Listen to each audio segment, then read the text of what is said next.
that's for sure. Never have to close the door. Been a long time, a year before, and I'm missing you so bad. Hi guys, welcome back to Exmo Lex. The day I'm releasing this video, October 1st, 2021, we are just a couple days away from my 3-year anniversary of reading the CES letter, which changed the course of my entire life. The date was October 3rd, 2018. I was a Latter-day Saint woman of unshakable faith. So unshakable, in fact, that I thought that even if I read outside information, looked outside of church-approved sources, that it wouldn't affect my faith at all. What a naive girl. In today's video, I want to reflect on the last 3 years and how my thoughts and opinions have changed about the church, the members, and things of that nature. Before we get into it, remember to hit subscribe if you're new here and hit the notification bell. And of course, leaving a like or a comment really helps this channel out. With that said, let's get into it. Wow, a lot has changed in 3 years. In the very beginning, when I first read the CES letter, my emotions were very negative. As somebody who was raised in the church and never doubted it, it was a really big blow to find out that the church wasn't true. I could physically feel my heart sinking as I read the CES letter, and I remember having that cult-conditioned thought, are these negative feelings coming from Satan? Is this happening because I'm doing something that I shouldn't be doing? In reality, it's just really scary to question your entire worldview. I felt fear, sadness, betrayal, and sometimes I even felt numb. There were moments where it felt like I didn't even know how to process all of it, and so I would just feel nothing. Over the next few months, as I continued reading and learning more about church history, some of that sadness started to ebb away. But pretty quickly, I also started to feel angry. I felt so betrayed by the church and its leaders. Why had so much information been kept from me? How could they know about all this stuff but not inform the members? I was starting to reach a point of acceptance where I was feeling better and looking forward to the future again, but I was definitely still not over it. I'm still not over it. I was upset about it, and I feel like anybody who has been through a similar situation or who can feel empathy for other people understands what I'm talking about.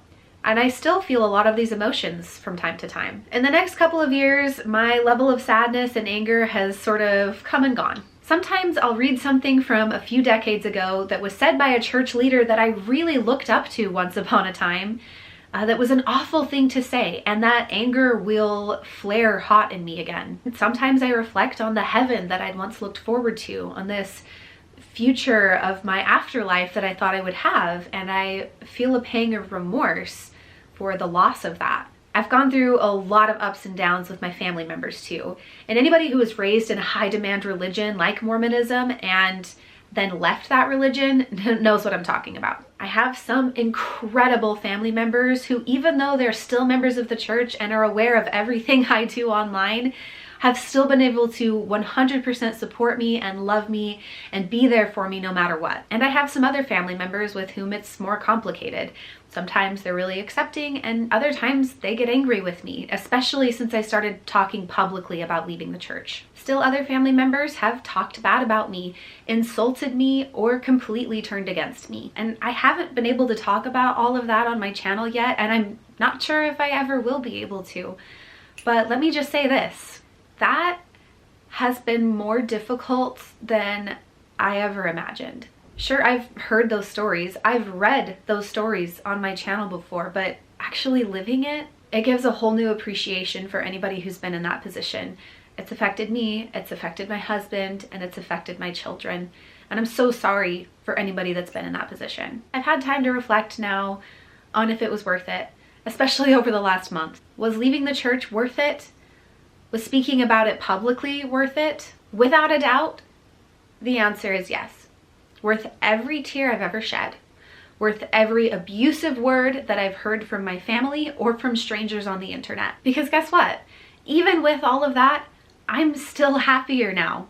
My quality of life is better. I've made amazing new friends. I've made choices that I wasn't free to make before that have changed the course of my life and my children's lives. Without a doubt, I'm a way better mom, wife, and friend than I was before I left the church. I'm a happier person. I'm more myself. So what are some of the ways that my ideas have shifted in the past 3 years? In the beginning, I went from the church isn't true, but I have nothing against it, to the church isn't true and I'm pissed about it, to the church isn't true and I want the whole thing to be destroyed, to the church isn't true and I want everybody to know about it, to now, which is more like the church isn't true and I want people to know that, but I recognize that not everybody is in the same position and we all have to make our own choices. I have family members that have been shaky with the church, but it's obvious that they need some sort of structure in their lives for them to function.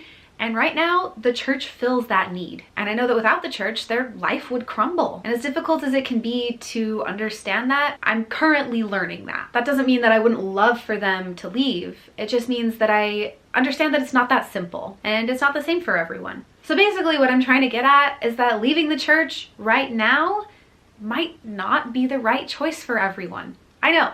Controversial take. I'm not saying that I don't want people to leave the church. I absolutely do. The church isn't true.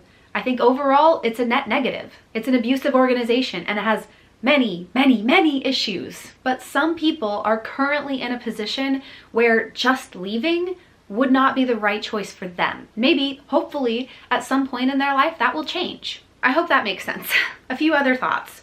Just like when you're in the church and you're conditioned to trust other members, it can be easy to fall into the same trap on the other side of believing that other people who have left the church are automatically good people, or believing that members of the church are automatically bad people. I personally know horrible Mormons, and I know horrible ex-Mormons. People are people, and your beliefs or lack thereof do not make you a good or bad person. I think it's really important to be mindful of that. And one more thought before I wrap this up. Ex-Mormons, we get annoyed when Mormons preach to us, right? When they're reaching out on Facebook to try to fellowship you, or when they send the bishop or the missionaries to try to contact you. Or maybe when your family members send you general conference talks hoping that you'll read it and change your mind about the church. For me, one of the things that bothers me is when I make a video that is clearly directed to and for ex-Mormons or questioning members, and they sit and harass me on those videos. This wasn't made for you. Get into your own space. That shit is frustrating. But I think that we need to be really careful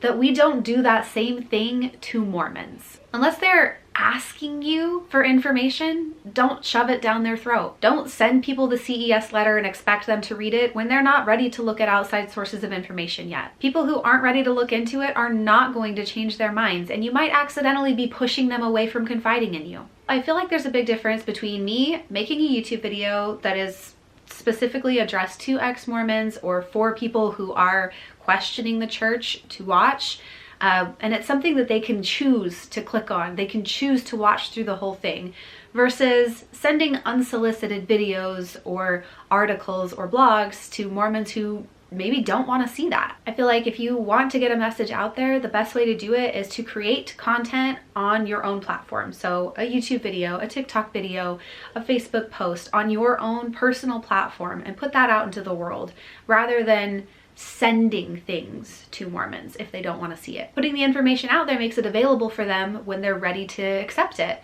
but sending it to them when they maybe don't want it, I feel like that's really the same as a Mormon sending us general conference talks when we don't want to see it.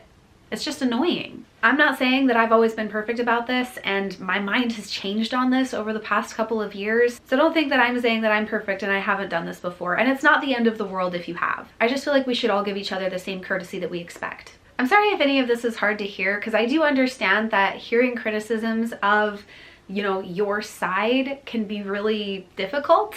But the thing is, it's important to always question and criticize. In the church, you are not allowed to question or criticize the leaders, and look where that ended up. I'm starting to think more and more that it's really important to look inward at what you're doing, at your thoughts, at your actions, and the community that you're a part of, and find out where those toxic parts are and weed them out. I hope that makes sense and I haven't offended anybody. All in all, it's been a roller coaster of 3 years since I left the church, but I'm very glad that I left. My life has grown and changed and become more full. I'm very glad that I started talking about this publicly, and I will continue to do so as long as it's good for me and people are still getting something positive out of it.